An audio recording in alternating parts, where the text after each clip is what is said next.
Life can be messy, Life can be unpredictable, but a whole lot of love. and a little wine makes it all work. This is Love and Jesus Juice.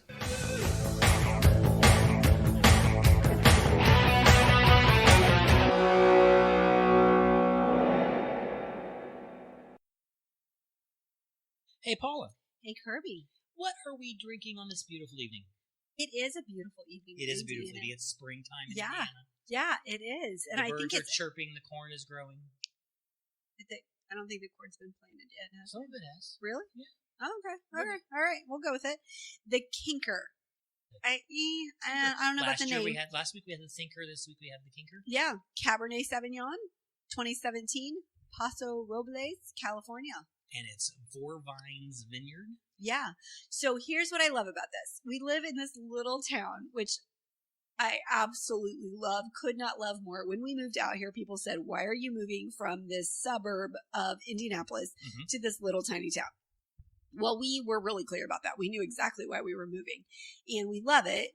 And so there is a bakery that is next to a wine store. Is that the best way to describe it? Well, it is a wine bed and breakfast with Yeah. they call it a winery. You could do wine tastings there. It's more than a wine store. It's kind of a hybrid lounge. Yeah, I love this. Yes, I love it's called this the space. Drunk Tank.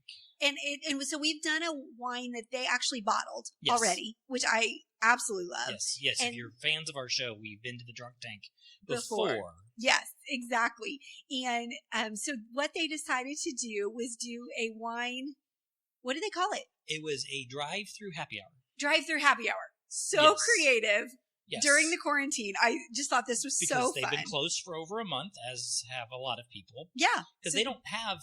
I mean, they're not a restaurant. Right, exactly. They're not a liquor store. I think technically, legally, they could be open, but they make their money off of the tasting experience, the going in. It's an old jail. Yeah, and so they have this, like, you go down, I want to say basement, but that sounds way, like, it sounds creepy because people Cellar. don't, yeah, but it's not, it's a really, really cool space, and it's right here in our town, and the bakery next to it opened right before the quarantine, like a week before the quarantine. before they closed them down, and so they did this, and so we drove by and we picked up a bottle of wine. Didn't even get out of the truck. Really didn't.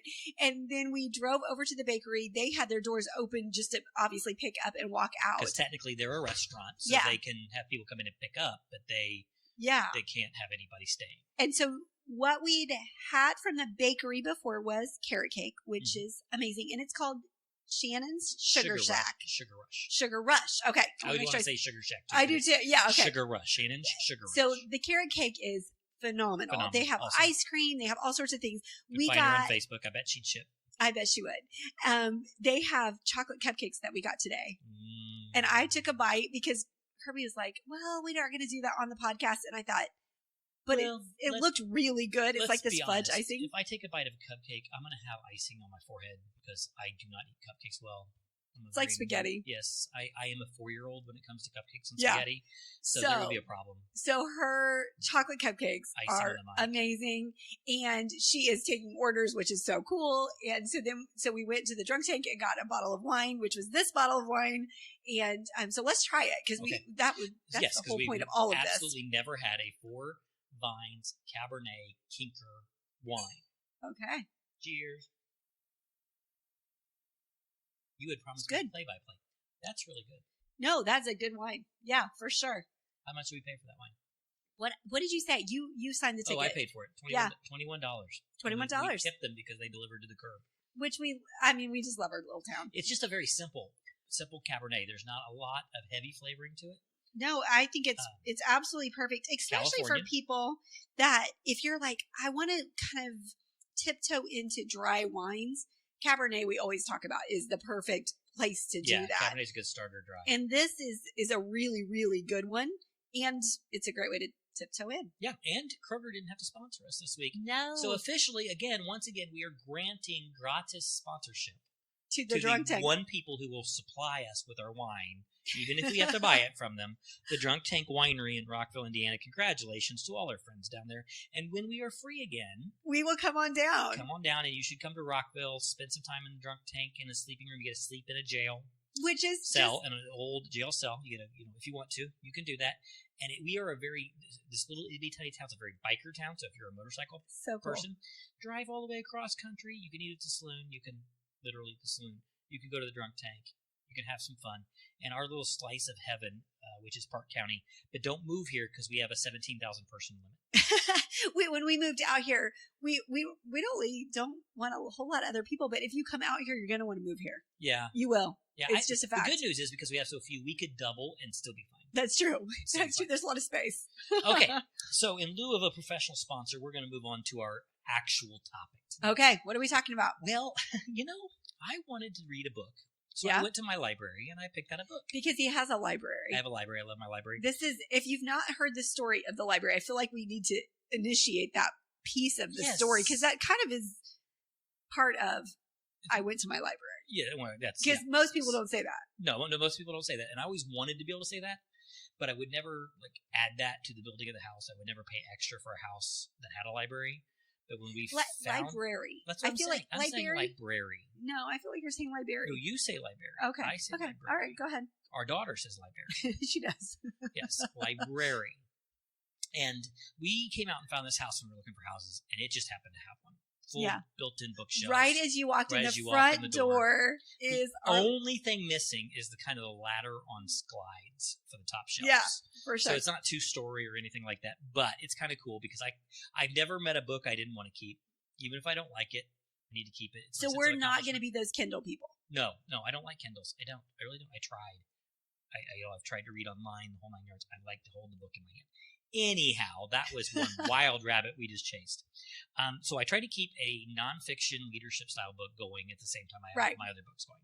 And I was out. I didn't want to buy one at the time. So I went and I found this book in our library. I think it's one that maybe you had bought in the past. It is. But it's called Lean In by Sheryl Sandberg, who is an executive at Facebook. Yeah. Is she still an executive there? I believe she's still there. Okay. We didn't look that part up. She's been at Google too. This book's several years old. But she's at Facebook now. But she's at Facebook. Or we think when she wrote the book, she was at Facebook. I think she's still at Facebook. Mm-hmm. So the reason I read this is because your business is heavily devoted to women. I play a role in that business. And I consider myself a feminist. Oh. Maybe not the feminist, like Gloria Steinem feminist, but I am very, very strong that women should have an equal role in society with men. And why do you feel like that is? Well, I grew up in a family where my mom was the primary breadwinner.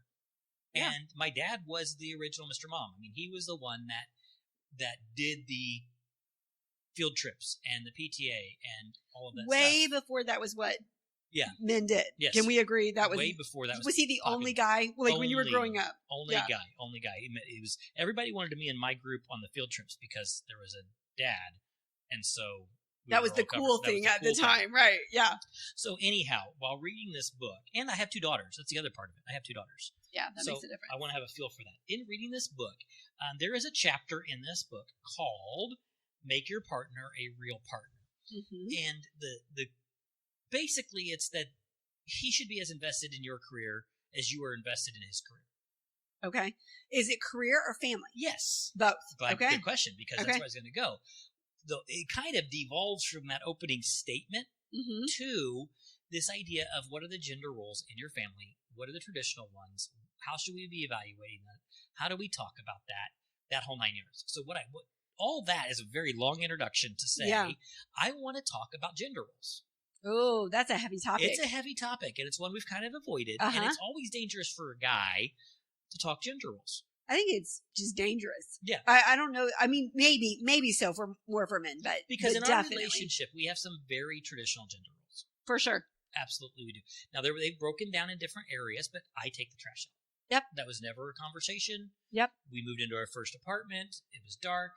You took the trash. You got the trash out of the can. I went, I'll take it down, because I was not letting my super hot 20-year-old wife take trash out in the dark. Because I thought, as a man, that's what you should do. That's what I should do. So we both brought into our marriage, even within my idea of being a feminist, some very strong gender roles. So that's the conversation I kind of want to have is what roles are legitimate? Mm-hmm. What roles have we manufactured? What do we need to overcome? What do we need to accept? It's so interesting because you think that, well, I don't have those. I don't have those, right? I mean, we are. I'm a modern person. I'm a modern person. I don't have those. And the reality is that when it came to, let's say, taking out the trash in inner city Indianapolis, where we could afford our first, or well, in Bloomington, in our first apartment, but then in inner city Indianapolis, I mean, that was just obvious that you would be the one to take that out, which is so interesting because I am not one of those people. I was raised on a farm, like we do the things, right? And so this is a really interesting conversation because you try to remove it all, and then you go, oh yeah, but I don't want to remove that one. Right. Or I like, where did that one come from? But I kind of like it. So let's just kind of go through some of our roles. Okay. That's just we never had a conversation about them. We just did them, and 27 years later, we still do the way it is. At least to some degree. Okay. So you tell me, what do you do in our family? I cook. You cook. I've always cooked. Harshly a gender role. I've always cooked. Now, what's so interesting is because, like, we have a lot of friends that is not true. Right.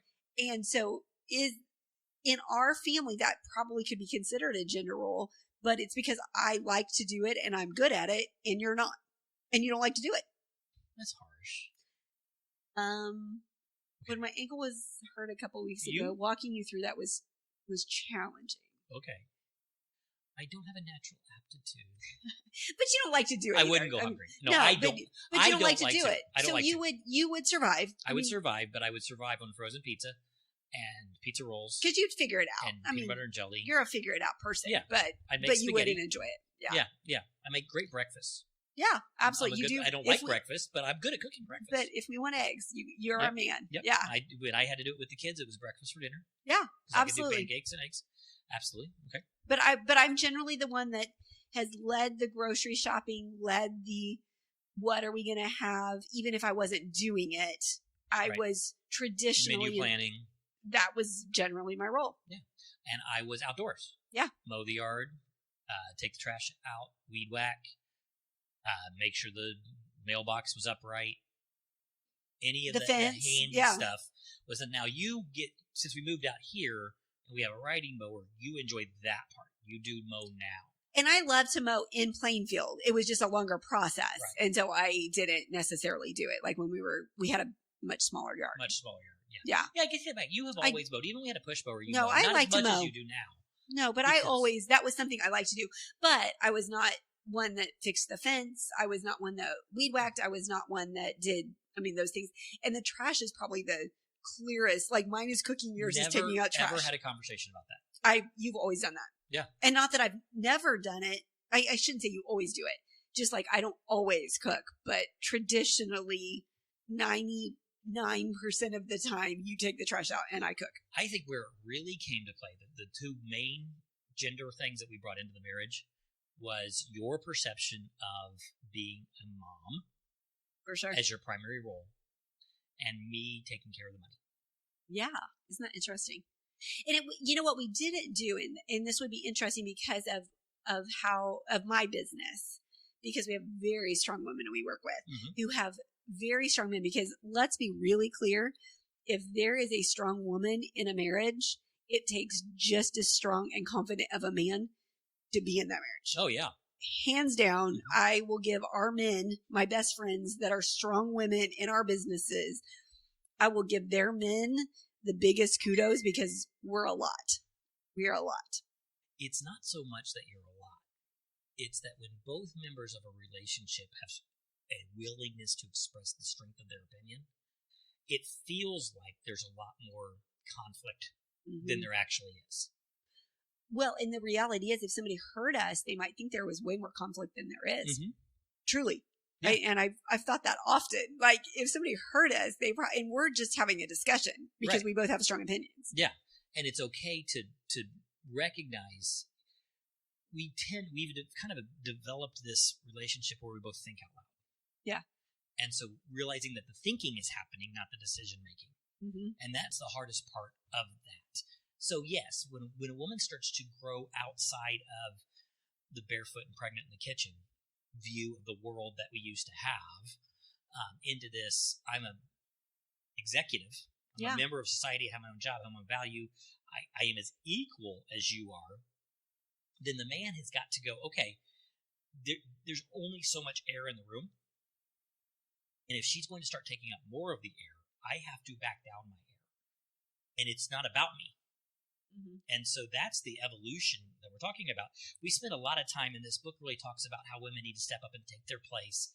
And what Cheryl's kind of key point in her book is she's not talking to men when she's talking about breaking the glass ceiling. She's not talking to men about equality in the workplace. She's talking to women and saying it's time for us to stop having the mommy guilt and stop having the assumption that if we speak up, they're going to think negative about it. There's statistics that support some of that, but we can't let that stop us from grabbing the ring. That she doesn't, I don't want to talk about blame, so to speak, but it's certainly not an equal blame. I mean, the men have kept women from being the equal voice in the boardroom through sheer domination and intimidation for centuries. But we're reaching a point where women are getting into the boardroom, and they're not saying, hey, I got here, so therefore I have a voice. They're getting there and saying, okay, now how do I make sure I stay here so I don't want to say too much, I don't want to come across this way. And she's saying lean into that. The title of the book is Lean In. Lean into the fact that you've earned the right to be there. And that's where it comes in. Just like in the boardroom, that has to happen. In a marriage, in a relationship, that has to happen. And I know as we started our marriage and you were thinking in terms of being the mother of our children, and I was thinking in terms of going, okay, that's not the family I grew up in, although I'm very thankful for my mother being a mother of her children. My example was that she was the breadwinner. Yeah. So I wanted to encourage you to follow a passion. Yeah, I certainly hoped you'd end up making a lot of money because, hey, that makes my life a lot easier. But I had to go, okay, if I'm going to encourage you to take more oxygen in the room, I got to learn to take less. I was going to say, because I think for most men, that's a nice concept. Mm-hmm. It's very comfortable to say, of course I want my woman, whatever, to be the executive, to be the one that stands up strong, to take her place at the table. But the reality is that when they have to take less, that's where the problem comes in. Right. And so most men in concept agree with you. Right. Most men in reality don't like it. They struggle. The first time that their wife is the one who's home late from work and they have to get dinner on the table, or the first time they have to put the screaming baby to bed, or the first time they have to go to a business event and they're introduced as so-and-so's husband and disregarded. Yeah. It becomes challenging to their ego. And so in this book, it talks about, and it's so true, women take care of their children, men babysit their children. Yeah. And I was guilty of that. I'll be honest, I was guilty of it. I always say it as a joke, but the thought being is this is a night that I'm home alone. But at the same time that I would say things like, oh, I've got to babysit the kids because it's girls' night out or whatever it is, when you would be gone, I remember when you had left on a 10-day mission trip, all of a sudden, tons of food showed up at the house. Because everybody thought they needed to help me out. Right. And I'm thinking if I was gone for 10 days, nobody would have shown up. And they didn't. With a casserole for you. Because you did. Exactly. And they didn't. And even then I was like, people, just let me parent my children. I got this. They may not eat the way they would have eaten with mom there because I'm not the cook. But I could have very easily been the cook. So it's what's interesting about this whole conversation, I think for me is, so what would it look like if we just took strength finders, for example, which is I know not appropriate to who takes the trash out, but if we took what are you good at and we put that into the home and what am I good at and took that into the home, and then we decided what we were going to do based on what we were good at or what we were willing to do or what we didn't mind versus what gender we were. And a good premarital or pre-relationship conversation would hopefully do that. Has that. The problem is, and we've talked about this on previous episodes, a lot of times we're already in love before we have that conversation. Well, and we And I know this to be true, that we come into, let's say, marriage, a relationship, with a preconceived notion of who's going to do what. Right. Now, I think same gender marriages obviously are going to be different, right? Because it's not a gender thing at that point. But there is so much of what comes into it based on what my dad did, what my mom did, what your dad did, what your mom did.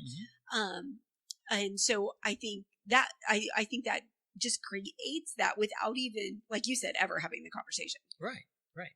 One of the interesting statistics in this, and it actually falls in a different chapter than the one we're talking about, was that in 1976, when they did a study, the mother spent on average 11 hours of quality parenting time with their children a week.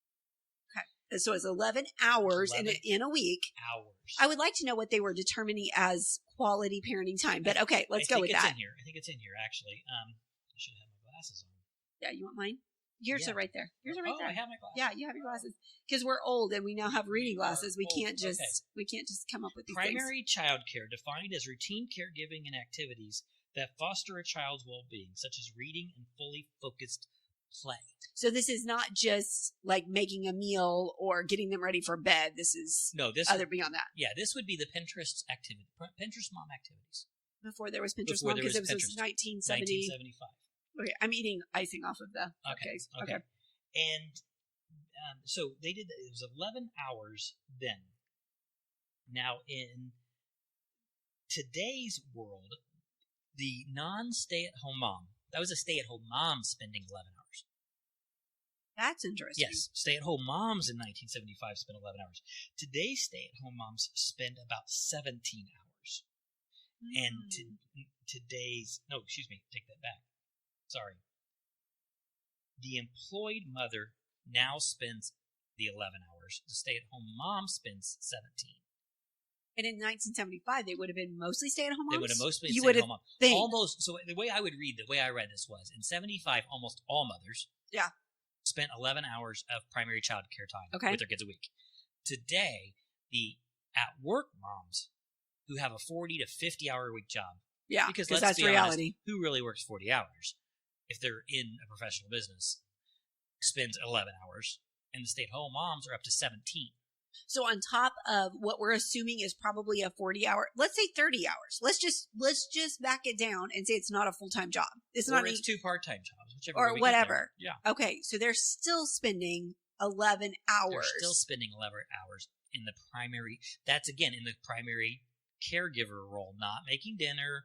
All the other things that obviously have to happen. Right. That's imaginative play. That's reading a bedtime story. I think that's mind-boggling. It's mind-boggling because you're trying to fit this in. And then you've got the stay-at-home moms who have the luxury or the pleasure or made the choice, made the sacrifice, whatever way it is, because there is no one answer as to why somebody stays home. They are now up to 17. And when they're not, a lot of them are posting on Pinterest or Facebook all the things they're doing during those 17 hours. So you have a mother who has made the decision to go to work and protect her career. Maybe a mother who's better when she's at her career. That was my mom's story. She was a better mom when she had her business. When she was a pure stay-at-home mom, that was not her strength. And she says that. I'm not speaking out of turn. So they're trying to protect their sanity by going to work, but they have a biological guilt or need to bond with their children and be there. That is real. And now they're seeing the ones who have the luxury of making that choice, or the ones who made that decision, or the ones who are predisposed to be caregivers. They're not executives. They're not workplace people. Their wiring is to be the mom. It would be really interesting to know the science, like the psychology and the science behind that, because and we've talked about this, I was very much raised by a very, very strong, patriarchal society. And so it wasn't, I'm so grateful. It was not an abusive patriarchal society. No, but say that word. Patriarchal. Yeah, I'm saying it right. Okay. It was not in that sense. Like they were beat down. My mom and dad are amazing. My dad is amazing. Like it was not in any way negative in that way, but it still was that my mom had the meal on the table. And even like we've talked about in the community that we live in is a farm community. And the women are traditionally supposed to have the food on the table for the meals. And they do that. And growing up, I didn't see a negative to that. No, I didn't think that was a negative thing. It plays a hugely vital role when people have a very tight schedule. And they have to, we have a friend of ours who is a farmer's wife, and her husband, especially this time of year, is in the field dawn to dusk or beyond dusk. And so when he comes in for lunch, it's on the table. It's on the table because he's got 25 minutes. He's got to be back on the tractor. And so she's providing a vital part of that process. He doesn't have time to come in and cook and make his own sandwich, for that matter, because the fields have so many weeks to get planted. Right. It's just a reality of the situation. And weather comes in or whatever. And you have a whole community who does that, and it reinforces that. Very much. There is, and I'm going to probably make some people mad here, I believe that from an aptitude standpoint, men and women are equal. Okay. Men do not have the biology to do everything that women do. Women do not have the biology to do everything men do. Now, I'm going to take that, I'm going to pin that down. There are some women who have the biology to do way more than a lot of men, and as much as most men. Mm-hmm. But there is always a man who, biologically speaking, is stronger than all the women, physically. I wouldn't say all. Well, yeah, no, maybe. There is a man. Yeah, somewhere. You're never going to get a woman who becomes the strongest person in the world. That will always fall to the male biology. Okay. Yeah. Men cannot have children. Mm-hmm. There are men who are as compassionate and empathetic and motherly, to use a traditional term, with infants as the vast majority of the women. Mm-hmm. There are women who never connect with their babies. Right, for sure. And there are more men who never connect with babies than there are women who never connect with their babies. Yeah. So I'm not saying that we're unequal as a general. Person A to person B may be perfectly equal, but as a gender, there's averages that are in different places on the spectrum. Mm-hmm.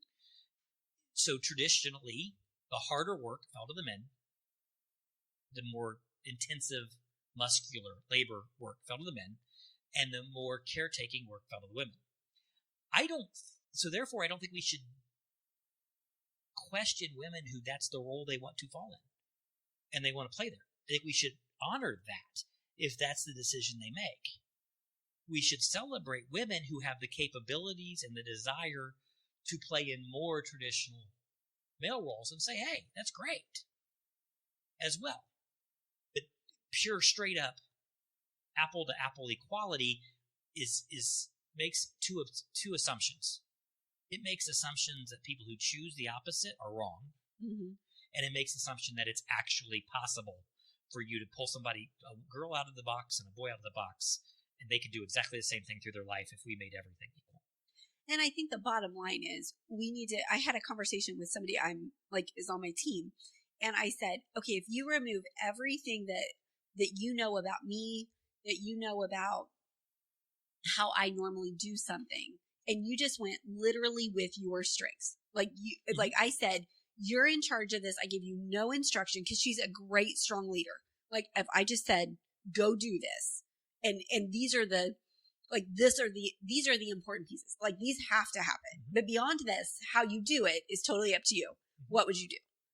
And I think, wouldn't it be a beautiful world if we said to two people who are going to live together, mm-hmm. whether they're same gender, whether they're husband and wife, whether they're like whatever, and we said, what are you going to do in this relationship because it's your strength, period, end of story. I would be really curious to know what they would pick up. Yeah. Because I think that to me would be the most perfect situation. Now, just like in any job, there are pieces that maybe nobody wants to do that need to be done. But if there were no gender pieces involved and it was literally just what do you like to do? Okay, I'll take that one. I'll Right. take this one. I'll take that one. I'll take this one.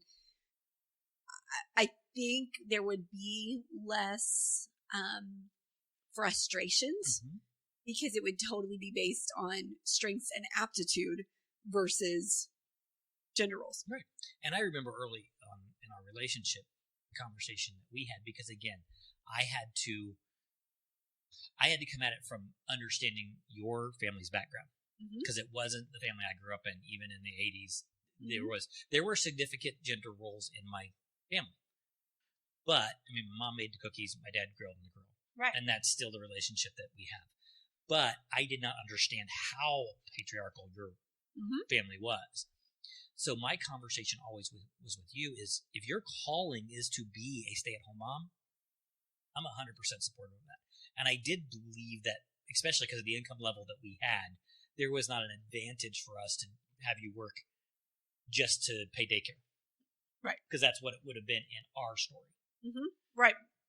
I didn't graduate from college. I didn't have have experience, all of that kind of stuff. But what I saw of you from the time I first got to meet you was that there was somebody there inside of you that needed a seat at the boardroom, so to speak, whatever the boardroom was.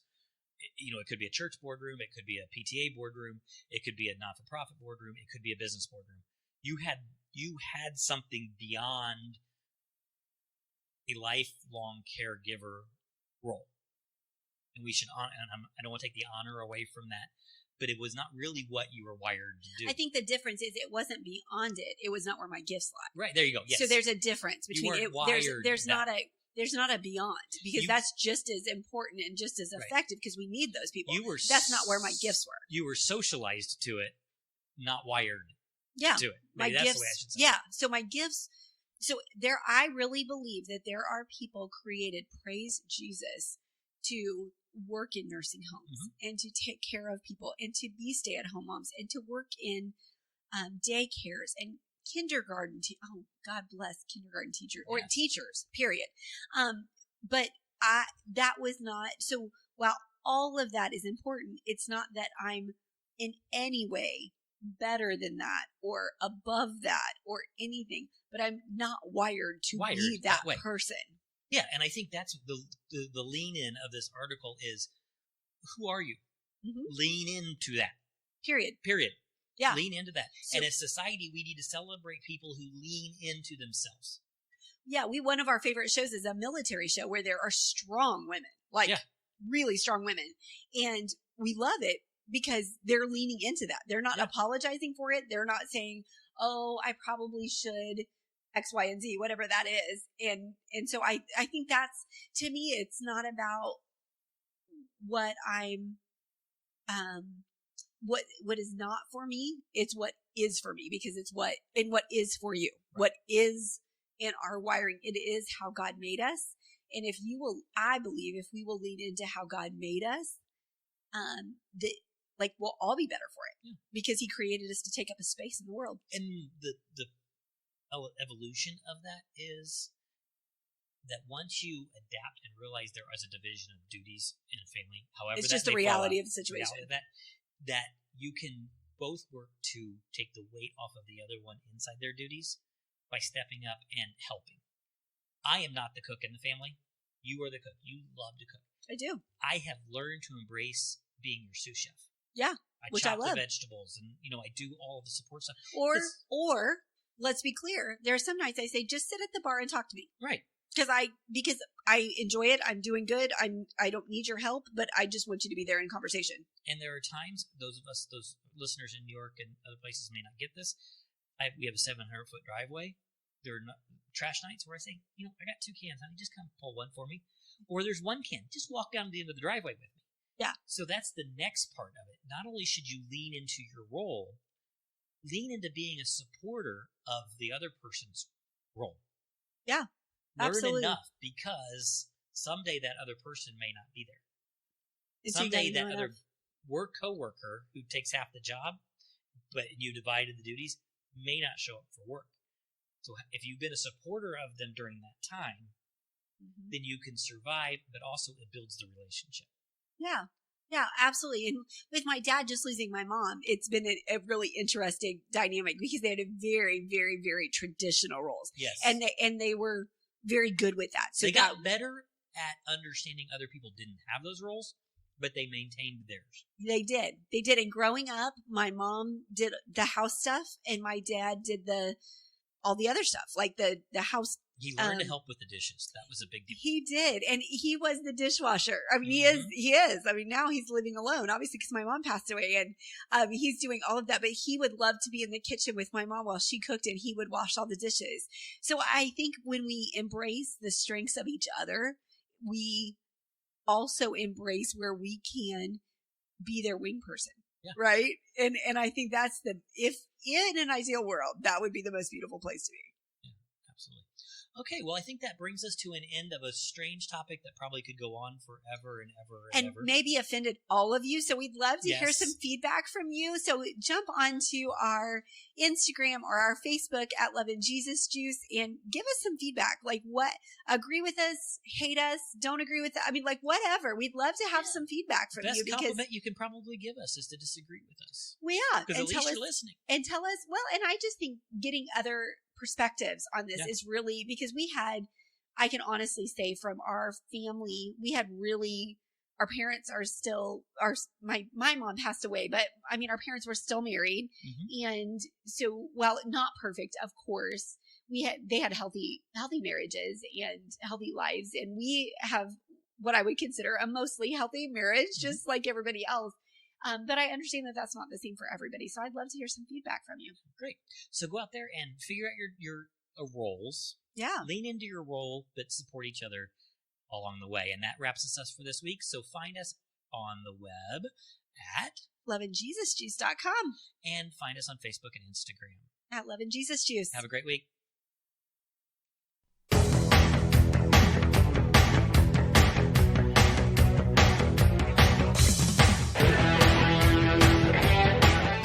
Life can be messy. Life can be unpredictable. But a whole lot of love and a little wine makes it all work. This is Love and Jesus Juice.